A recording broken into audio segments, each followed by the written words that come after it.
শেখ সাহেবের আমলে একমাত্র বন্ধু ছিল ভারত। জিয়াউর রহমান ক্ষমতাসীন হওয়ার পর বন্ধু হয়ে যায় সকলে। জিয়াউর রহমানের যে পররাষ্ট্র নীতিটা ছিল, মনে করা হচ্ছে যে এটি ভারত বিরোধিতার উপর দাঁড়িয়ে আসছে। এটি কি কোনো কৌশল ছিল কিনা? আপনি একটা গুরুত্বপূর্ণ প্রশ্ন উত্থাপন করেছেন। বাংলাদেশে গত 71 থেকে আজকে যদি আজকে 2025 জি। বাংলাদেশের বয়স 54 বছর। এই সময়টাকে যদি আপনি গভীরভাবে পরীক্ষণ পর্যবেক্ষণ করে সিদ্ধান্তে আসেন, তাহলে পরে দেখা যাবে যে জিয়াউর রহমানের সময়টি ছিল একটি অ্যাক্টিভ, স্বতন্ত্র, স্বাধীন, নিরপেক্ষ পররাষ্ট্রনীতি। আপনারা জানেন যে জিয়াউর রহমান ক্ষমতাসীন হওয়ার পর ভারত নাকশ হয়ে যায়। বড় ধরনের একটি 15ই আগস্টের মতো একটি বিয়োগান্তক ঘটনার মাধ্যমে দেশে পরিবর্তন ঘটে। সেটি বৈশ্বিক আঞ্চলিক রাজনৈতিক সমীকরণ বা আঞ্চলিক সমীকরণেরও উল্টো ঘটায়। শেখ সাহেবের আমলে একমাত্র বন্ধু ছিল ভারত। জিয়াউর রহমান ক্ষমতাসীন হওয়ার পর বন্ধু হয়ে যায় সকলে।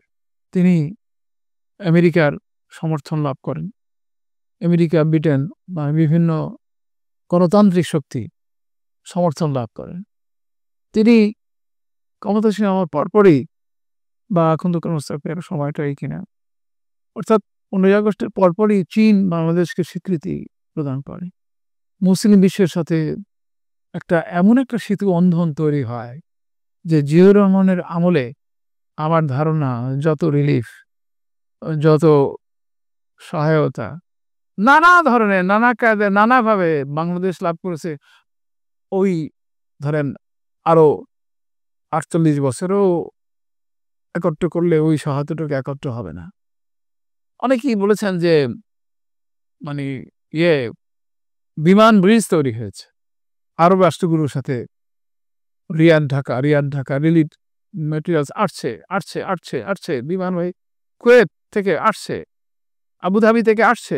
এইভাবে বাংলাদেশ ওই সময় এত বড় সহায়তা লাভ করেছে যে অন্য কারো সময় ওই সহায়তাটি লাভ করে নাই। বাংলাদেশের পররাষ্ট্রনীতির ক্ষেত্রেও তিনি দিক পরিবর্তন করেন। আমাদের কেবলা ছিল দিল্লি, এরপরে মস্কো।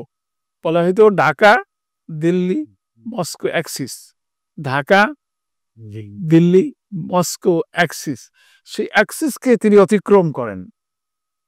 সম্মতভাবে জিয়াউর রহমান ক্ষমতাসীন হওয়ার পর তাকে শাস্তি দেওয়ার জন্য, তাকে ক্ষমতাচ্যুত করার জন্য ভারত নানাভাবে চেষ্টা করে। যেমন শান্তি বাহিনী, খিলটার্সে শান্তি বাহিনী কি আপনি মনে করেন যে এমনি এমনি হয়েছে? তারা ভারত অস্ত্র দিয়েছে, অর্থ দিয়েছে, লোকজন দিয়েছে। তারা অশান্তি সৃষ্টি করেছে জিয়াউর রহমানকে ডিস্টেবলাইজ করার জন্য, হেলট্রাক্সকে দখল করার জন্য। জিয়াউর রহমান বুদ্ধিমত্তার সাথে মোকাবেলা করেছেন। এই হিলট্রাক্সের সাথে, এই অশান্তি বাহিনীর সাথে লক্ষ্য করেন কত বছর পর চুক্তি হয়েছে। তাদের লোক